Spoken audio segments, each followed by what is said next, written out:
Sur la planète, actuellement, s'élève toutes les semaines 1 milliard de poulets. Ces poulets sont élevés en claustration, tout le monde l'a vu à la télévision, à 15, 20... Ça veut dire fermé dans Oui, un en bâtiment. très grande densité, sur une durée d'élevage très courte, aux environs d'1 mois. Le poulet label, c'est 3 mois d'élevage, c'est 3 fois plus longtemps, dans des bâtiments où ils sont 2 fois moins nombreux et avec des parcours immenses qu'ils vont utiliser toute la journée. Donc par le fait même, ce n'est pas les mêmes races, ce n'est pas la même alimentation, ce n'est pas du tout les mêmes poulets à l'arrivée, puisqu'ils ont eu le temps de grandir, ils ont eu le temps de vivre. Quelle différence y a-t-il entre ces poulets label rouge, suivant qu'ils soient sartois, gersois, landais? Est-ce qu'il y a des vraies différences? Chacun a sa particularité, hein, donc chacun va insister sur sa particularité, sur son taux de céréales par exemple. Donc nous on est resté sur des poulets avec 80% de taux de céréales, sur la durée d'élevage qui est au minimum de 81 jours pour un label, mais qui peut être bien au-delà. On a des poulets de 100 jours finis au lait.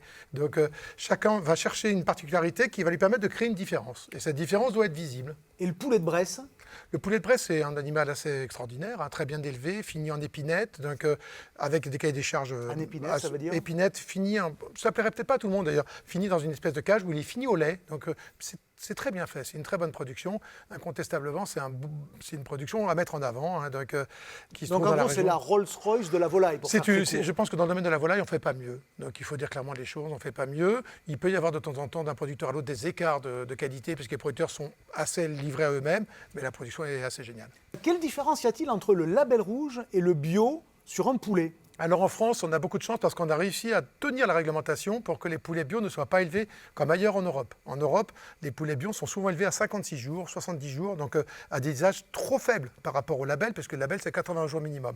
On a réussi à tenir l'âge en France pour que le bio soit élevé à 81 jours minimum.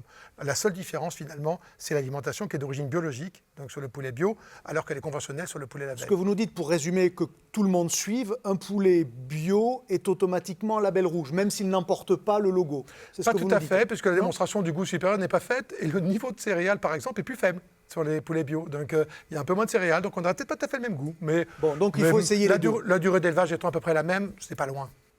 Une question sur le prix encore. Est-ce qu'un poulet label est forcément plus cher qu'un poulet non label? Un poulet standard ne devrait pas être vendu plus de 2 € le kilo, ou 3 € le kilo, ça ne vaut pas plus que ça. Donc à 5 € du kilo pour un label, c'est bon marché. À 8 €, c'est le prix normal. Donc voilà, chacun y trouve son compte. Mais, et pour comparer, par curiosité, toujours un poulet de Bresse, sur cette même échelle de prix, serait à quel prix? On va trouver un poulet de Brest à 15 € le kilo? Ah bah oui, donc c'est moi deux c'est fois impossible plus cher. et ça peut monter jusqu'à 25 € le kilo. Ça le vaut ou c'est parce qu'on n'en produit pas assez que c'est la loi de l'offre et de la demande? Ça le vaut, il faut que chacun fasse son expérience, c'est une bonne production. Le patron des poulets de Loué qui nous dit que le poulet de Bresse le vaut, c'est quand même pas rien. Bien sûr, il faut je pense qu'en France, ouvert d'esprit. Non, mais on a une chance incroyable, c'est qu'en France, les gens ne se rendent pas compte. Mais le label rouge a été inventé en France. 17% de la consommation des poulets en France, c'est des poulets label rouge. Le reste dans le monde, c'est 0. Hein. Donc les gens, ils mangent que des poulets à 4 ailleurs. Ils mangent que des poulets élevés en claustration. On est le seul pays du monde dans lequel on a ce niveau de qualité de segmentation de l'offre poulet. Avec une petite nuance, il y a une partie de la Chine qui fait des poulets qu'on appelle les 3 jaunes et qui sont plutôt intéressants, mais pour le goût chinois, hein, pas pour le goût français. Mais autrement, le reste du monde ne s'intéresse absolument pas à la viande de qualité, aux volailles élevées à l'extérieur. Nous, on est visité par tous les pays du monde. Il me manque que le Lesotho à louer. Je n'ai pas vu le Lesotho encore. Le Lesotho. Ouais, tout petit, quelqu'un du Lesotho vient venir nous voir, il est bienvenu.